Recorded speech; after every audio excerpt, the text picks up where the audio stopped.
Hey, welcome to the Beyond You podcast. And I'm just so excited that you were here because we love to dive into these topics that can be a little bit controversial, but it's because I want to be able to helping you heal, helping you work through situations that are challenging to work through. So let's picture this. I want you to think about the last three people you were seriously involved with, or serious about, or completely undone by.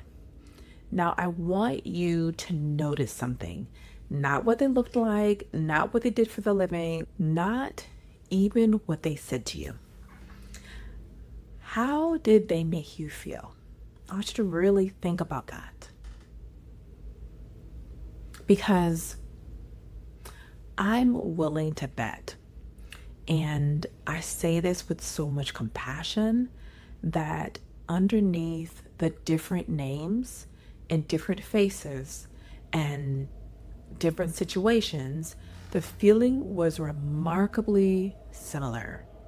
The same anxious waiting, the same emotional reaching, the same cycle of closeness and distance, the same version of you trying harder, giving more, wondering what you did wrong.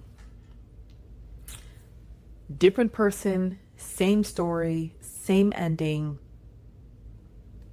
And you've probably asked yourself at some point, what is wrong with me? Why do I keep ending up here? Here's what I want you to hear today. Nothing is wrong with you, but something very specific is happening inside your nervous system. And until you understand what that is, you will keep choosing the same person in different bodies. Not because you're broken or something, all the things people tend to say, but because your brain is doing exactly what it's trained to do. And I know we talked about this before, but I wanted to talk a different capacity because I still find this coming up within sessions, within our team. Before we go further though, if you're watching on YouTube, subscribe right now or in Spotify. It really kind of helps us kind of get to be around more people.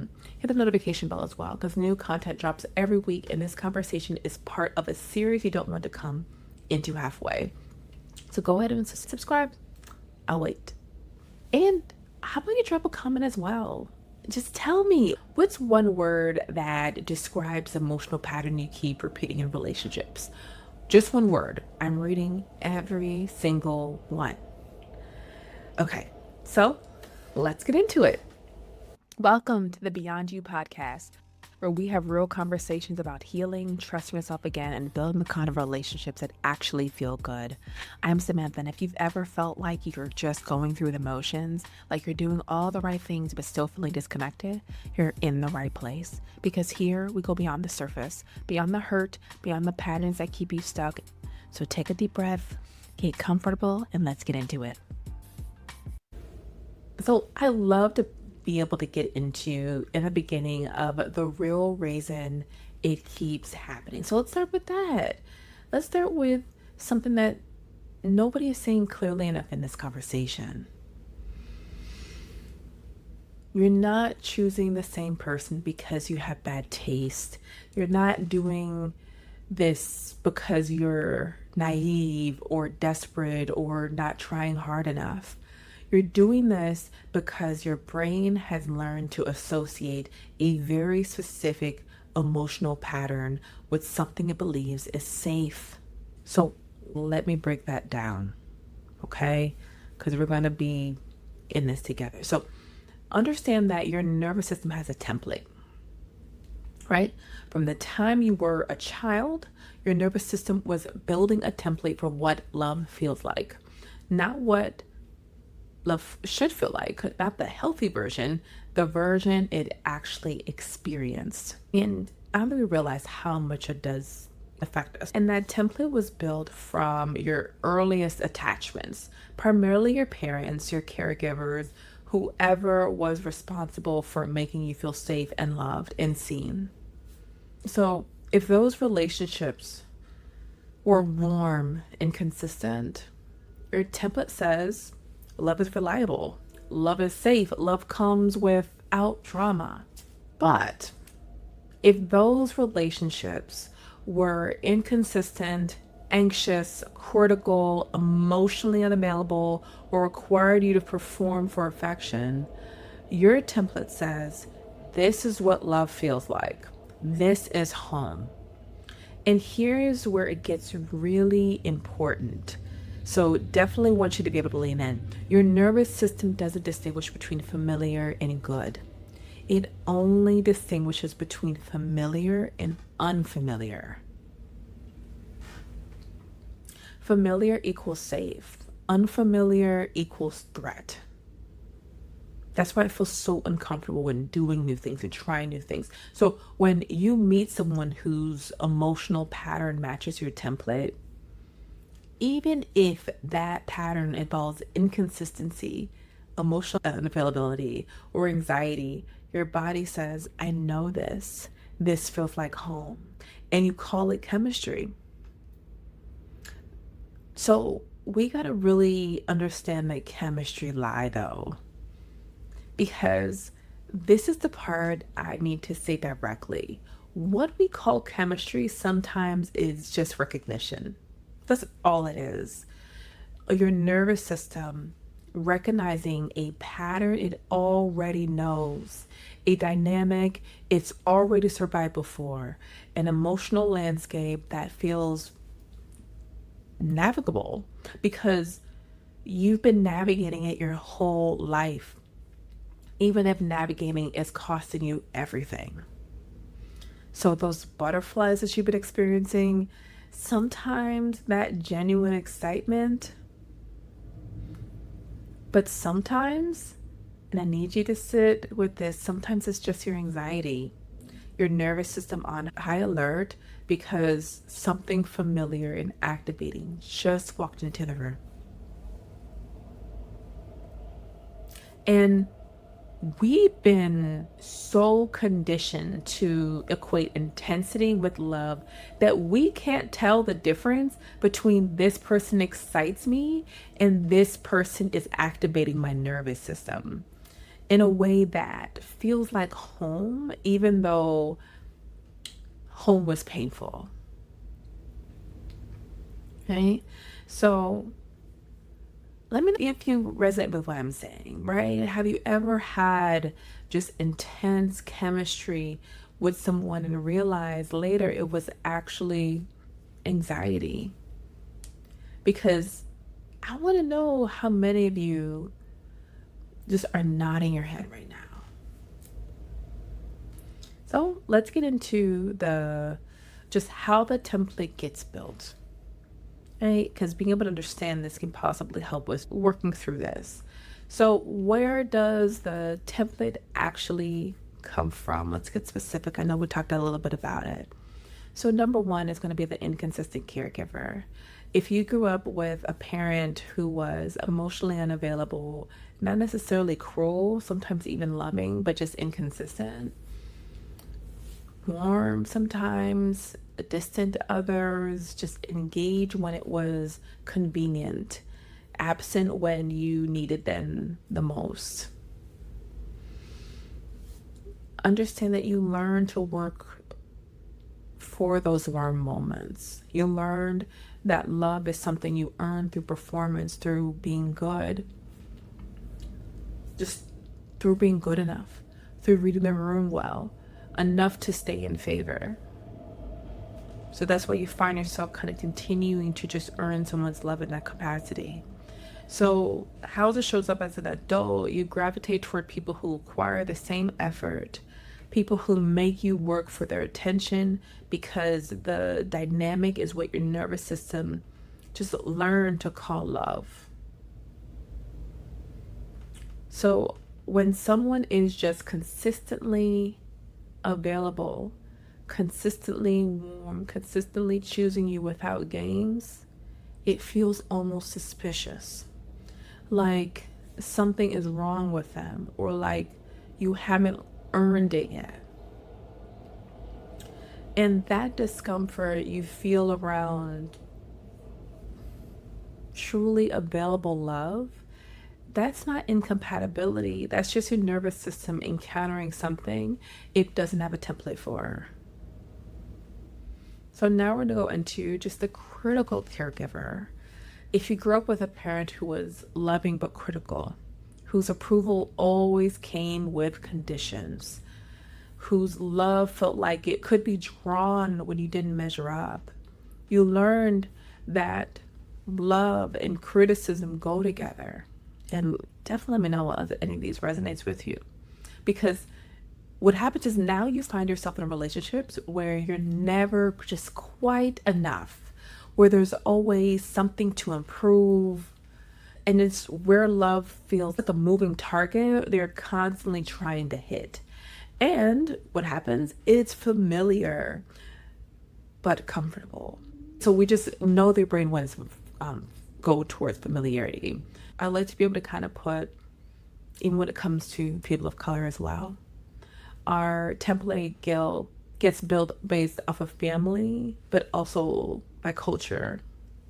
So when we were taught that good women stay, good women endure, good women make it work, the ride or die narrative, that was really big back then. The he is a good man, just difficult narrative. The every relationship takes work narrative that gets applied even when it's not work, it's suffering.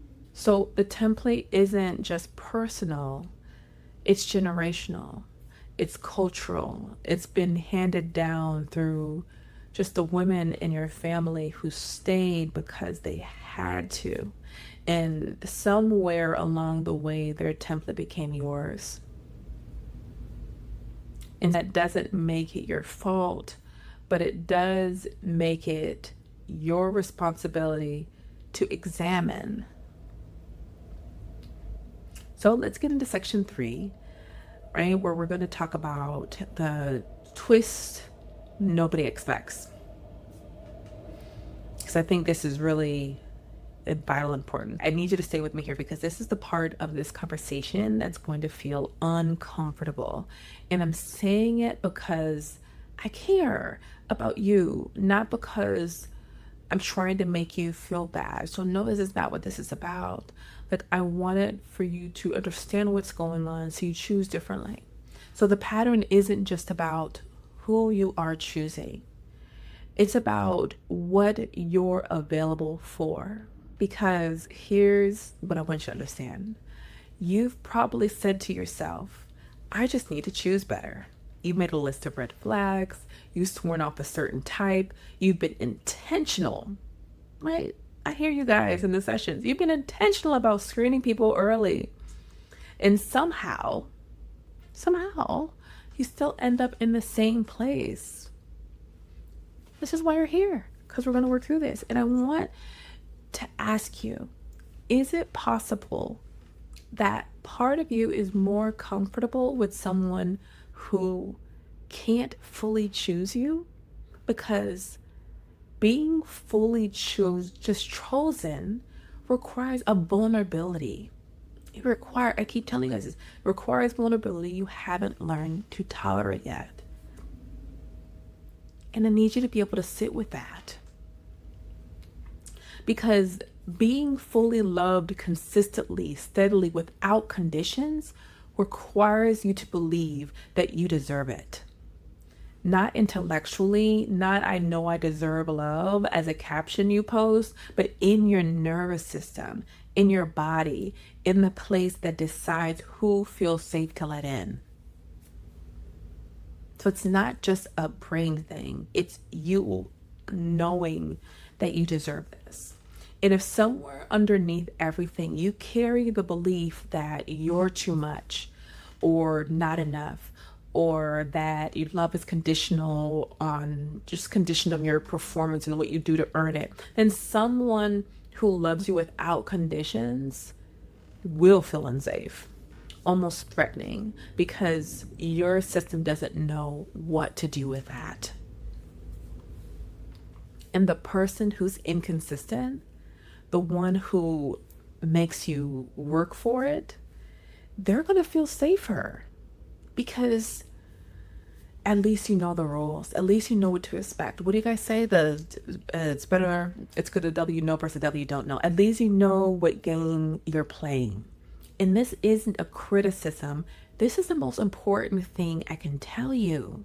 You have to become someone who can receive real love before real love will feel right.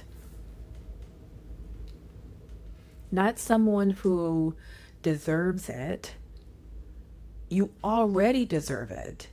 But someone whose nervous system believes you deserve it. Those are two very different things. So let me know if that resonated. Like, what would it feel like to be? I want you to think about that. What would it feel like to be fully chosen without having to earn it? You just got to tap into that feeling. And I genuinely want to know what comes up for you, because sometimes it's very challenging for people to know exactly what that would feel like. So being able to see how it's described can really help somebody else. So section 4, let's get into good stuff. How to actually break the pattern. All right. So now the real question, how do you actually break this? And I want to be honest with you, this isn't 3 easy steps situation here.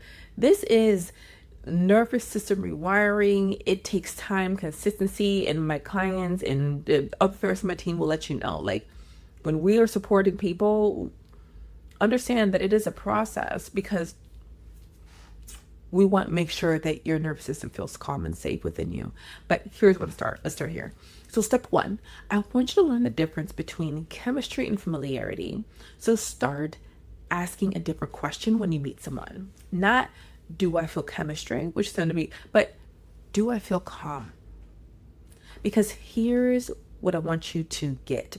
Genuine connection, healthy love, the kind that actually good for you. It has chemistry, but it also has quality of calm underneath it, a sense of safety. Your body isn't on high alert. You're not performing. You're not waiting for the other shoe to drop. None of that. If every interaction with someone leaves you slightly anxious, slightly unsettled, slightly unsure of where you stand, understand that's not passion. That might be your nervous system recognizing a familiar pattern. So I really want you to start just paying attention to how your body feels around other people, not your head, but your body. We really got to allow ourselves to do that, because I want you to think about, does your chest relax or tighten? Do your shoulders drop or they stay up? Does your breathing deepen or stay shallow? Understand that your nervous system knows before your mind catches up. That's what God listens to our body. So step 2, get curious about your template. You cannot change a pattern you cannot see. So start getting curious, not critical, right? Not critical. Some of you guys, curious about the emotional patterns in your earliest relationships. Ask yourself, what did love feel like growing up? What did I have to do to feel loved? What happened when I had needs? What happened when I disappointed the people who were supposed to love me? That's going to give you a lot of good information there, because you're not doing this to blame your parents or your past. You're doing it to understand the template your nervous system is running on, so you can decide if that's the template you want to keep. Okay, so definitely you can write these down, whether it is in the Miss Me journal or whether it's just kind of your paper. The Miss Journal has prompts in there to specifically just kind of get these things pulled out of you. But whatever that is, I just want you to be able to write this stuff down, right? I want you to be able to show up fully for yourself, so you don't internalize this, and see exactly kind of what is going on here, so you can start changing it. In step 3, I want you to practice tolerating the unfamiliar. And I say this all the time in my sessions. And if you have worked with me, you already know this. We're getting comfortable with uncomfortable. That is it. This is the hardest step, because it requires you to stay with discomfort instead of running from it. And we know we really practice. My other therapists work on this too. my team. So you can be able to be uncomfortable. So when someone who says you're too nice or available, too consistent, before you dismiss them, I want you to ask, is this person actually not right for me, or do you just have like my nervous system? And this is when you're meeting someone, okay? Not every person who feels boring in the beginning is actually wrong for you. Sometimes boring means regulated. Sometimes calm means safe, and you have to practice distinguishing between this isn't the right person and this doesn't feel like the familiar pattern, then that's making me uncomfortable. Like, you really got to be able to distinguish between the two. And if you have any questions on this, please let me know, because I can make sure another video and answer all any questions that you have. But practice sitting with the discomfort of being treated well. Start there. Practice receiving consistency without immediately looking for what's wrong. Practice trusting that steady is not the same as stagnant. Now, let's get into step 4.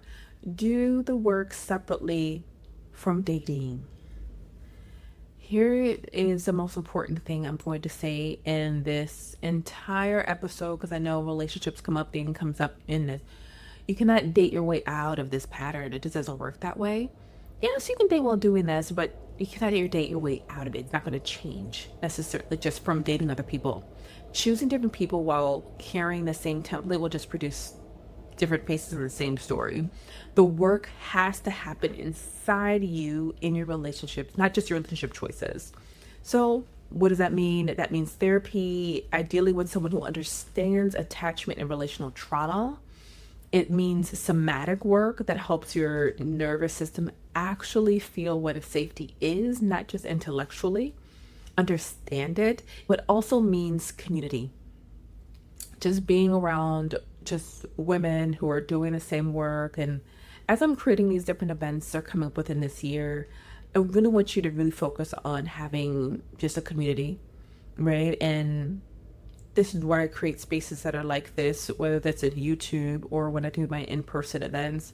I want you to have people that actually are doing the same work and get it. Step 5, grieve what you wish your template had been. This one doesn't sound practical for those that kind of think in their head, but this is the most necessary of it all. And at some point, you have to grieve the love you deserved, but didn't get. Not to stay in that grief. I'm not saying that, and that's a common question, but to move through it cleanly instead of carrying it into a new relationship. Because here's what unprocessed grief does. And you probably have done it or witnessed it, or it definitely probably has come up. It makes you keep returning to the scene of the wound, trying to get a different outcome. It does. You keep choosing someone who resembles the original wound because some part of you is still hoping this time will be different. This time they'll choose you. This time you'll finally be able, or just finally will be enough, which tends to come up quite a bit. But they're not who you think they are. And we're always enough. Like, that's no question. We're always enough. So thank you guys for staying with me. I truly appreciate it. I hope this definitely resonated with you, because here's what I really want you to, what I need you to walk away with understanding is you didn't keep choosing the same person in different bodies because something is wrong, right? Nothing is wrong with you. You kept choosing what felt like home, even when home was painful, because your nervous system was trying to protect you with the only map it had. But the great thing about you being here and listening to this episode, that you have a new map now.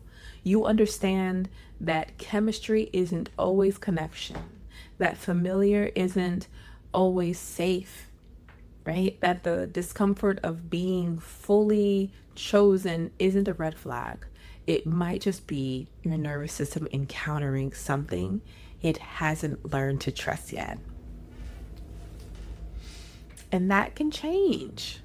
That's the great thing about it. You can change it. Right? Not by not by trying harder though, not by trying hard to choose better people, but by doing the deeper work of becoming someone whose just nervous system believes they deserve to be chosen. Steadily, consistently, and without conditions. That is the real work. It's slower than making a list of green flags. It's harder than cutting off your situationship, but it's the work that actually breaks the cycle instead of changing the cast of characters. I really want you to take this in that you deserve that kind of love, not just as a concept you believe in, but as something your body can actually receive without flinching. So, here's just what I need from you. Definitely hit subscribe. If you like this episode, let me know so I know to make more of these types of episodes, and definitely share it with a friend because I want to be able to reach more women, within this year. And new episodes drop every week, and this conversation is just part of something bigger. And I see you guys are watching the episodes and letting me know about it, and I appreciate you. I truly appreciate each time you watch this episode and lets me know that you want to hear more of these conversations and continue on with this podcast. So share this episode with a friend. You can also tag me on Instagram at iamsmith.a, or it will be on you, or you can tag me in TikTok. Let me know, on TikTok in the comment section. I try to make posts daily as much as I can, right? Understand that you're working from a new map now, right? And you're doing this work, and if any questions, make sure to let me know. And I will see you guys next week.